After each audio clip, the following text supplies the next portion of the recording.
Halo Celebes People, beragam informasi seputar aktivitas Dewan Perwakilan Rakyat Daerah DPRD Provinsi Sulawesi Selatan kami rangkum dalam program Parlementaria.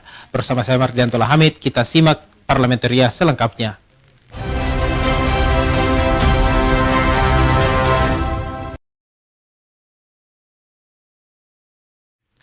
Warga Kecamatan Biring, Kanaya, Kota Makassar mengeluhkan banjir yang sering terjadi di wilayahnya. Anggota DPRD Sulsel Haidar Majid memastikan persoalan tersebut akan segera ditindaklanjuti dengan melibatkan pihak-pihak terkait.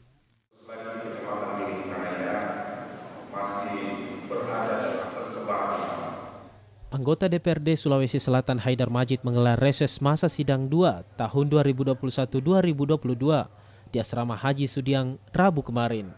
Pelaksanaan reses ini dihadiri sejumlah tokoh masyarakat dan warga Kecamatan Biring, Kanaya, Kota Makassar. Kegiatan berlangsung dengan penerapan protokol kesehatan yang ketat. Dalam kesempatan ini, Haidar menerima berbagai aspirasi dari warga terkait permasalahan di lingkungannya, seperti banjir yang masih menghantui warga Makassar setiap musim penghujan. Legislator Partai Demokrat ini memastikan akan menindaklanjuti persoalan yang menjadi keluhan masyarakat. Ia berjanji akan memperjuangkan aspirasi dari warga dengan melibatkan pihak-pihak terkait. Banyak bersoal di soal infrastruktur dan terutama sekali bagaimana kita bisa mengatasi persoalan yang terjadi dari tahun ke tahun, yaitu banjir dan genangan air. Dan saya punya tanggung jawab konstitusional dan moral untuk bagaimana memperjuangkan aspirasi dan kepentingan mereka untuk bisa segera mengkomunikasikan ini kepada pihak-pihak yang berkompeten. Ketua Fraksi Demokrat Sulsel ini berharap persoalan banjir di Kota Makassar bisa teratasi, sehingga masyarakat dapat beraktivitas normal meski di tengah musim penghujan. Sebelumnya Haidar Majid menggelar reses di 5 kecamatan di Kota Makassar yang menjadi daerah pemilihannya. Di antaranya Kecamatan Biring Kanaya, Tamalan Rea, Manggala, dan Kecamatan Panakukang. Wahyu Saputra, Celebes TV. Acara reses kita pada siang hari ini kami sekaligus. Pemirsa, Badan Pembentukan Peraturan Daerah atau Bapemperda Provinsi Sulawesi Selatan gelar acara Tudang Sipulung dan silaturahmi bersama Bapemperda dan bagian hukum Kabupaten Kota se-Sulawesi Selatan di Hotel Claro Makassar. Acara tersebut bertujuan untuk menyinkronkan dan mengharmonisasikan peraturan daerah di tingkat provinsi dan kabupaten kota. Dr. Adi Mapatoba, sahabat saya yang sama-sama kita hormati. Bapemperda Provinsi Sulawesi Selatan menggelar acara Tudang Sipulung dan silaturahmi bersama Bapemperda dan bagian hukum Kabupaten Kota se-Sulawesi Selatan. Acara tersebut dilaksanakan selama 3 hari, dimulai sejak tanggal 12 hingga 14 Februari 2022 di Hotel Claro Makassar. Dengan bertemakan harmonisasi dan sinkronisasi peraturan daerah Sulawesi Selatan, acara tersebut bertujuan untuk menyelaraskan peraturan daerah di tingkat provinsi dan kabupaten kota se-Sulawesi Selatan. Acara tersebut dibuka secara resmi oleh Syahrudin Alrif, Wakil Ketua DPRD Sulawesi Selatan, pada Sabtu malam. Ia mewakili Ketua DPRD Sulawesi Selatan yang sedang isolasi mandiri karena terpapar COVID-19. Syahrudin Alrif berharap digelarnya acara tersebut dapat memberikan manfaat yang besar bagi masyarakat Sulawesi Selatan. Harmonisasi ini sangat penting, apalagi dalam rangka persiapan implementasi Undang-Undang Cipta Kerja yang tadi disampaikan oleh Ketua Perda.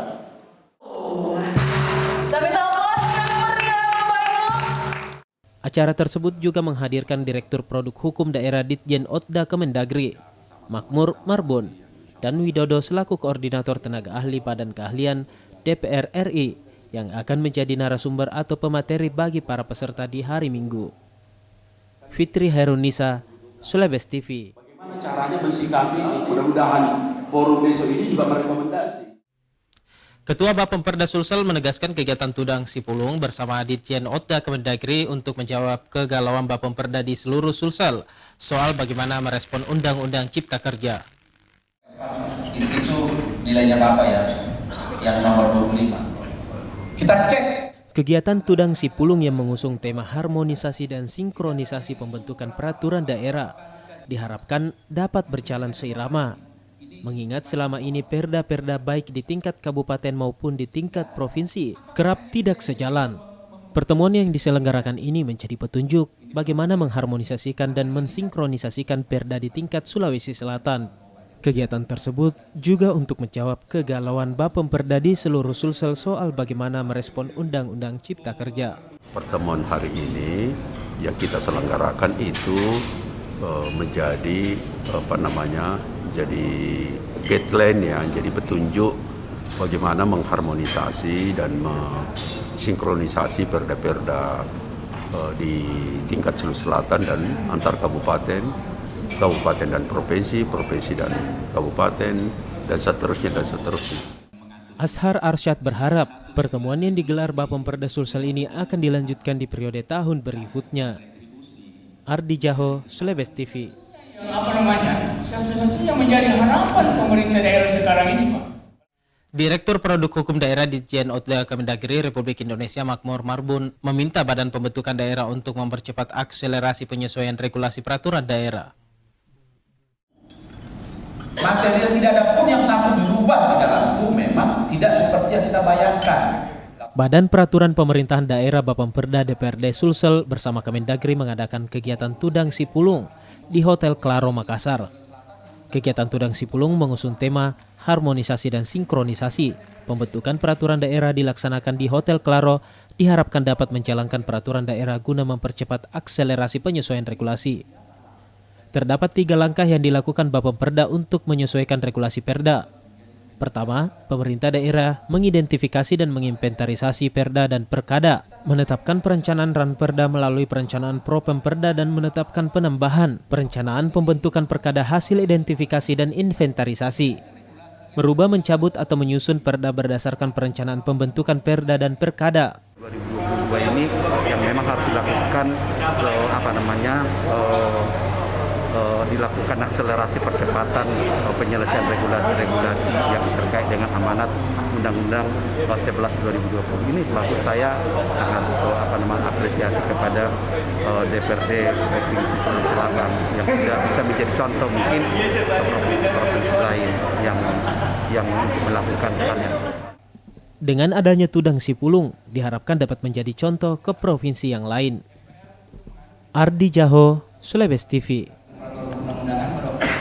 Jadi sudah ada Undang-Undang Cipta Kerja masih menjadi polemik di kalangan masyarakat sejak ditetapkan pada 2020 lalu. Undang-Undang Cipta Kerja dianggap tidak berpihak pada kepentingan masyarakat. Meski demikian, Ketua Bapemperda Wajo berpandangan Undang-Undang Cipta Kerja justru baik untuk kegiatan investasi dan mendorong perekonomian nasional dan daerah. Kabupaten yang terpilih, nah kita undang. Undang-Undang Cipta Kerja masih menjadi polemik di kalangan masyarakat sejak ditetapkannya 2020 lalu. Undang-Undang Cipta Kerja dianggap tidak berpihak pada kepentingan masyarakat.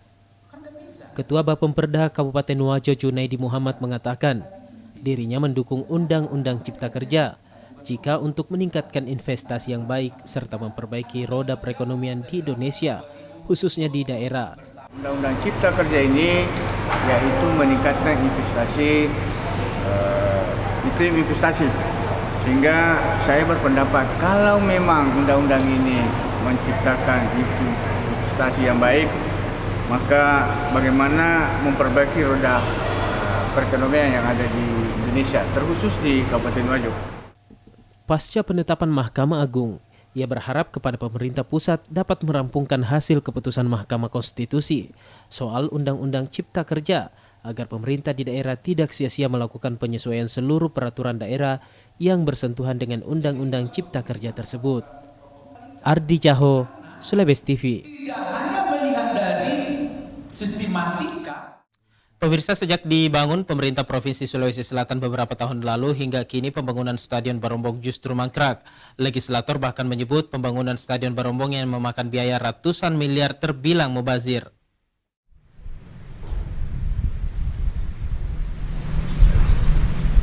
Pembangunan Stadion Barombong hingga kini tak kunjung rampung terselesaikan. Padahal proyek ini sudah menghabiskan anggaran ratusan miliar rupiah. Anggota Komisi E DPRD Provinsi Sulawesi Selatan, Andi Muhammad Irfan Abe mengatakan, hingga saat ini Provinsi Sulawesi Selatan tidak ada upaya serius dalam menyelesaikan Stadion Barombong.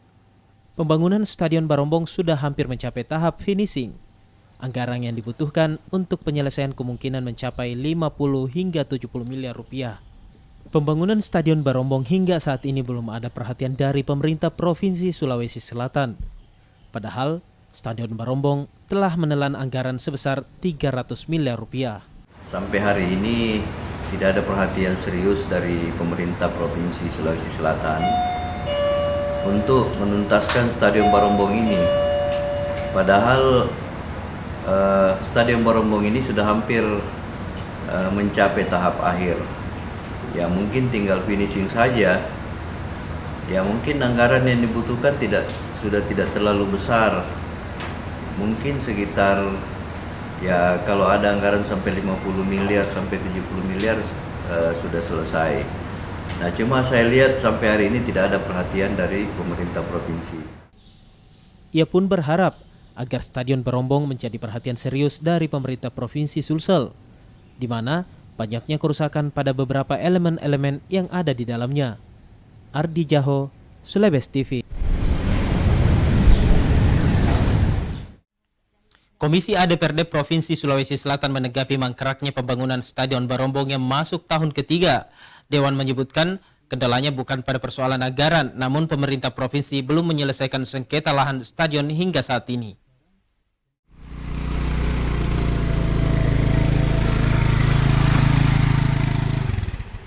Stadion Barombong yang digadang-gadang menjadi stadion termegah di wilayah Indonesia Timur dan ditargetkan rampung pada tahun 2018 lalu, terpaksa berhenti di tengah jalan dan belum dilanjutkan hingga tahun 2022.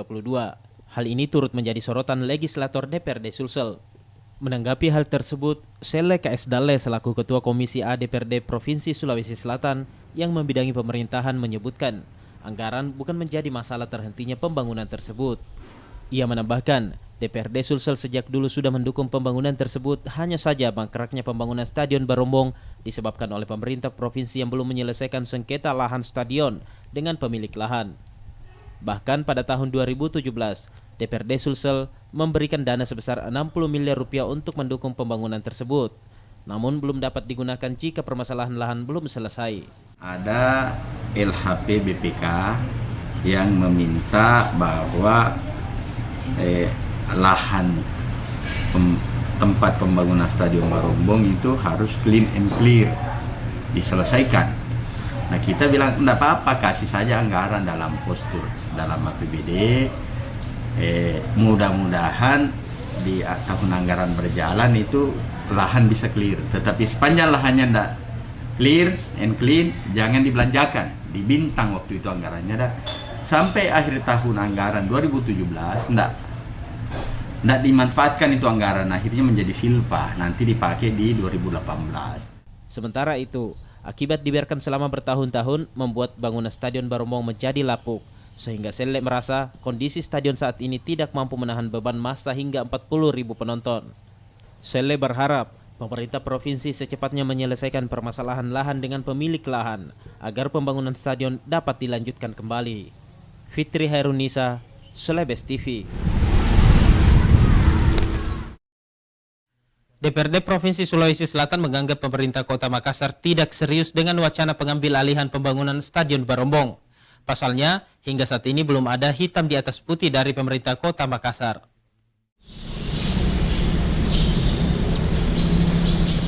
Beberapa waktu lalu beredar wacana bahwa pemerintah Kota Makassar siap mengambil alih pembangunan Stadion Barombong. Akan tetapi, hal tersebut belum bisa dipastikan kebenarannya. Ketua Komisi A DPRD Sulsel Sele KS Dalle menganggap wacana tersebut hanya sebagai penyenang sementara untuk masyarakat khususnya para supporter. Pasalnya hingga kini belum ada pembicaraan serius dari Pemkot Makassar. Ia menambahkan Pemkot baru akan dianggap serius jika ada hitam di atas putih di mana Pemkot menjurat ke DPRD ataupun pemerintah provinsi sebagai permohonan hibah atas pembangunan tersebut. Kalau pemerintah kota serius, silakan menyurat ke gubernur, ke pemerintah provinsi. Nanti gubernur akan lihat suratnya dan nanti pada saatnya diteruskan ke DPRD. DPRD juga akan menindaklanjuti secara sesuai dengan mekanisme yang ada. Itu begitu kalau serius. Tapi saya melihat tidak serius. Itu pernyataan politis saja. Sele menyampaikan dukungan tersebut baru akan diberikan jika Pemkot Makassar serius terkait wacana tersebut. Fitri Hairunisa, Sulawesi TV. Wakil Ketua Dewan Perwakilan Rakyat Daerah Provinsi Sulawesi Selatan bersama anggota DPRD dari daerah pemilihan Sulsel 9 menemui masyarakat Kabupaten Endrekang yang melakukan aksi di kantor Bupati Endrekang perihal persoalan lahan masyarakat yang menyeret perusahaan negara.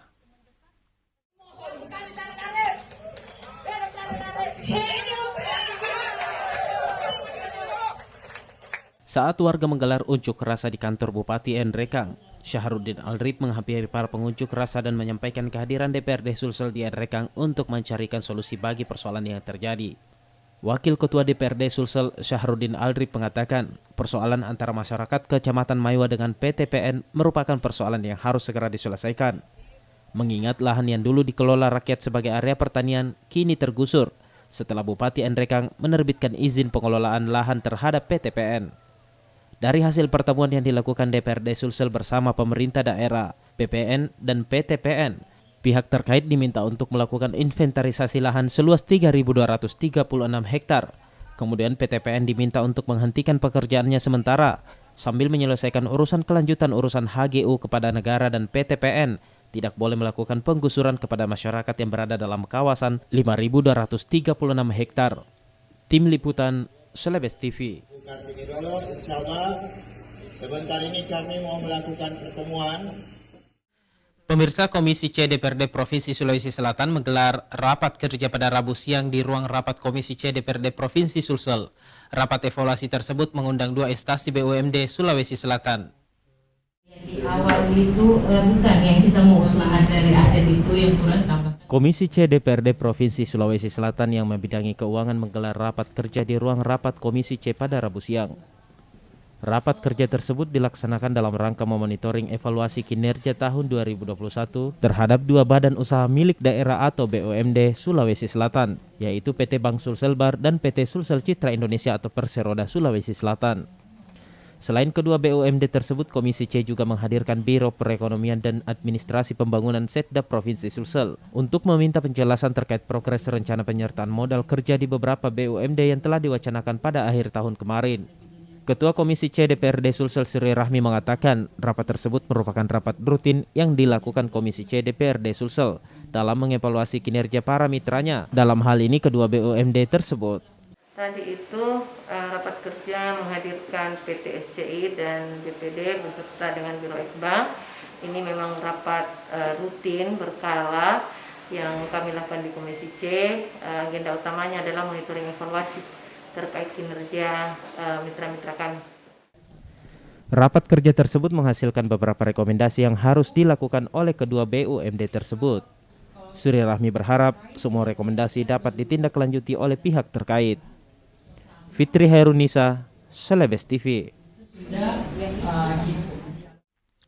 Dewan Perwakilan Daerah DPRD Provinsi Sulawesi Selatan melalui AKD Badan Pembentukan Peraturan Daerah Bapemperda melakukan kunjungan kerja ke DPRD Kabupaten Pindrang.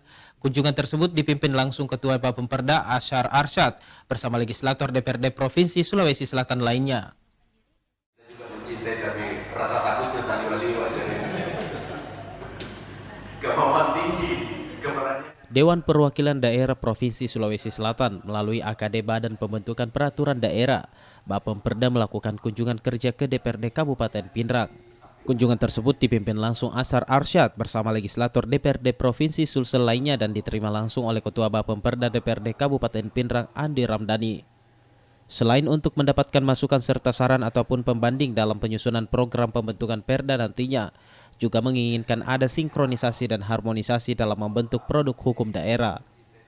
Ketua Bapemperda DPRD Sulsel Ashar Arsyad mengatakan agar Perda Provinsi juga bisa menjadi rujukan bagi kabupaten kota, utamanya dalam menemukan dimensi apa yang menjadi kewenangan Pemda masing-masing, sehingga ada konsolidasi aturan yang bisa memberikan payung hukum bagi program-program yang dilaksanakan, baik provinsi maupun kabupaten kota. Ashar yang juga Ketua DPW PKB Sulsel ini menjelaskan bahwa pentingnya harmonisasi serta sinkronisasi antara tingkat kabupaten dan provinsi dalam menyusun produk-produk hukum. Tim Liputan Celebes TV. Dewan Perwakilan Rakyat Daerah atau DPRD Provinsi Sulawesi Selatan merasa heran dengan kabar yang beredar terkait dana pemilihan gubernur atau Pilgub Sulawesi Selatan. Pasalnya anggaran Pilgub Sulawesi Selatan dikabarkan mencapai 600 miliar rupiah.